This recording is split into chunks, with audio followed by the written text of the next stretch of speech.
Welcome back to the channel. Tune in or go stout. One of the most evil things we grew up learning was that relaxation had to be earned, that the #1 cardinal sin is not being productive. Ask yourself, when was the last time you drew something on a piece of paper? When's the last time you listened to an album with no skips? When's the last time you played a game and didn't surf on your phone between matches or tab out to change your Spotify playlist? They've taken the divine mind that you carry and turned it into a devil's workshop. They tint your view on life with a lens of negativity, strip away your ability to find peace and rest, and empower your amygdala to take over the decision making. True NPC behavior is never being able to appreciate the stillness of life. Guard well your spare moments. They are like uncut diamonds. Discard them and their value will never be known. Improve them and they will become the brightest gems in a useful life. Base gem alert. The average American spends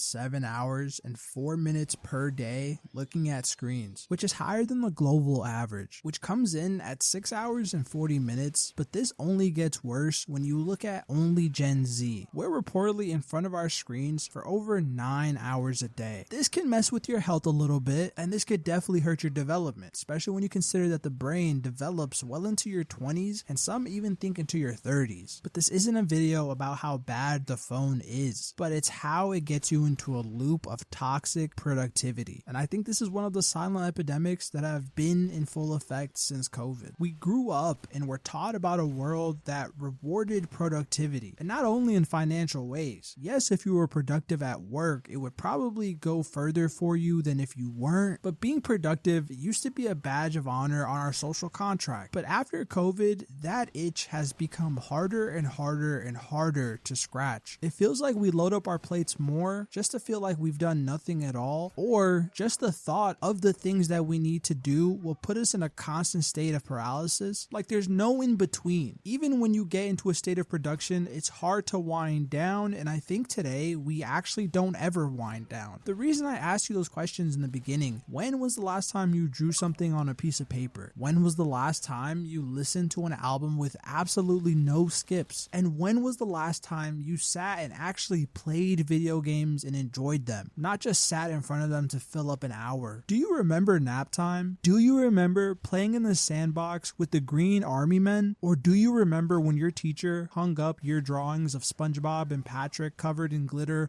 on the walls of the classroom, actually achieving flow state without the need to have an incentive behind it? When I was a kid, you didn't have to pay me to draw. It was the only thing I was doing in class to pass the time anyway. And even though I didn't pay much attention to the teacher as they were teaching because I was distracted by what I was drawing, I surprisingly retained more of the information than when I did when I was focusing with an objective to learn. I always found this so weird until I looked it up. Doodling is actually an amazing method to retain information. A Harvard study found that doodlers are able to recall 29% more information that they take in. Even though to me, it seemed like I wasn't paying attention, I was actually subconsciously processing the information that I was hearing because I was engaging in my default mode. And no, I wasn't actually on default. I was enabling my default mode network and not my 5G network. The default mode network is a network of certain regions in your brain that activate when your mind is at rest and not focused on the outside world. It's vital in future planning. It helps you retrieve memories, and it is crucial when it comes to self-reflection. You literally would not have a sense of self without it. And if you feel like that's exactly what you're missing in your life right now, it's because they've quietly made the things necessary to achieve DMN socially unacceptable. In a social media culture that's built on the hustle mentality and that there's no such thing as overworking, engaging in positive outlets almost becomes a taboo. Why would you embrace boredom when you could go and look into side hustles? Why would you take a nap when you can grind harder? And why would you draw if you're not an artist? The mentality that working on yourself means working for somebody else is one of the weirdest paradoxes we've tricked ourselves into believing, and the idea of doing something purely for pleasure or for just some whimsy and wonder is something that should be frowned upon. I mean, half of us need an excuse just to be outside walking. We can't just walk because the weather is nice and the birds are beautiful and the trees are a shade of green that you can't recreate anywhere else but outside. We have to to say we're doing it for our health, or we have to introduce an external force that takes away all the benefits of the activity, like taking a business call while you're walking. And some people might say that we don't need to go for walks, meditate, read, draw, or do any of these things because we have a phone now. So once we're done working, we unwind with the phone. But your phone is made so that you never enter your default mode. One of the key things to take away about default mode is you enter that stage whenever you daydream, whenever you let your mind wander. And because of this, you're able to self-reflect and you're able to be more creative and grow your imagination. But being on your phone, especially with social media, you are forcing your brain into a constant state of external focus. And I know on its face that makes no sense, because looking at a Kirkified meme is not really high intensity. Looking at the latest news headline doesn't feel like it takes a lot of energy out of you, but it shapes the cage that you think in. Other than preventing you from leaving external focus and achieving a daydream or flow state like mind, the worst part of the phone being in your hand, taking up your time and filling all your spare moments, is how it turns your mind into a devil's workshop. I think it's time to accept that social media and the phone is not operated by us, but it operates us, meaning that the longer we use it, the person that bends to the will of the other will be us, bending to the will of the phone. After so many ads, after so many memes, after so many experiences on the computer, we will change how we interact with it. Some things will be conscious, but others will be subconscious. And the way that it shows itself is how it affects your DMN. People who had excessive exposure to screens, whether it be phones or televisions or computers, reported having decreased downtime, reduced self-reflection, and the one that worries me the most was altered functional connectivity. And this is one of the cruel jokes of life. They realized that even once they took the screens away, the brain had become so used to the stimuli of the social media or the phone usage it was seeing that even when they reached default mode, the part of the brain that handles awareness would kick on at a moment's notice and flip on like a switch. And this was because at the same time the default mode network was activated, another part of the brain called the anterior insular cortex was also being activated. These are literally polar opposites. And when I found this out, it explained a lot of things to me. When you become a victim of your phone, you essentially have two people trying to drive the same car. One of them wants to go on a slow cruise while the other is trying to do 120 down the highway with the state police chasing him. This is incompatible with being a healthy, functioning person. I'm not saying that to make you feel bad if you're going through this, but rather to emphasize how serious the mental warfare that's going on truly is. And I say it's a mental prison because if your external focus is focused on negative things all day, then when you do have that internal dialogue time with yourself, then you're just going to ruminate in all the things that you could have done better or the things that you're not doing. The life that you see through your phone screen becomes the life that you end up having within your everyday. And for a lot of people, that is a timeline filled with toxic politics, exaggerated fear-mongering, excessive rage baiting, and just an overall sense of tension, which adds to a feeling of inadequacy. The greatest discovery you'll ever make is the potential of your own mind. With the future starting to show its face a little bit more, we're seeing how much technology can do for us and how it can easily be integrated into every part of our life. And while it can substitute a lot of other things for us, it can't substitute writing on a piece of paper about your day. It can't give you the same feeling that the universal S can. And you're probably better off reading a fiction book than scrolling on any social media. And if none of that is your cup of tea, do my second favorite thing to do. Turn my speakers on high and lay in my bed and stare at the ceiling. Or if you're crazy enough, just raw dog it. Sit there and meditate and just let the silence take over you. Whatever you need to do to connect with your deeper self. And if you feel like you are a person who has chronic phone use, while it does make it harder, it's not a permanent change and can be reversed, but it has to be something you actively pursue. Nothing changes if nothing changes. So maybe start journaling when you wake up, or spend 5 minutes in silence, or even put your phone in the other room so you can enjoy whatever task you're working on in that moment, even if it is playing a couple matches of Call of Duty. Allow yourself to get lost in something. Being able to regain focus on hobbies or leisure activities activities is the first step in regaining mental clarity and being able to focus in general when it's not tied to dopamine. Instead of feeling guilty for enjoying things, which sends you down a road of self-doubt that you could be doing more and should be doing more, learn to find the necessary positives of all habits. Because if you don't, why you're doing things will never make sense. And if you're one of those people that feel like you have two parts of your brain working against each other, you can reverse that. You can change that outcome. But it has to be something that you do actively. It's going to be a conscious effort to reduce screen time and open up a journal instead of an app, or go to your notes app instead of your Instagram app. In a world that has you so connected, sometimes you have to choose to unplug and actually focus on things that are beneficial to yourself. And as much good comes from it, sometimes it's worth taking a step back and getting off the phone. But that's just my opinion. Learn to appreciate the boring, the mundane, and the simple. We used to have an easy time doing this as kids, but as we grow up, we forgot that a full life requires creative outlets. So return back to your childhood form in that sense when you had a flexible mind, and cultivate that by what you do throughout your day. Don't produce like a robot, and enhance your human abilities. If you agree or disagree, let me know down below in the comments. How have you kept an active mental even with social media and the phone presence being so heavily in our life? Or have you been having a hard time finding leisure activities or hobbies? I do read the comments. If you haven't already, like and subscribe to join the thread. And with that being said, thank you for tuning in. Until next time.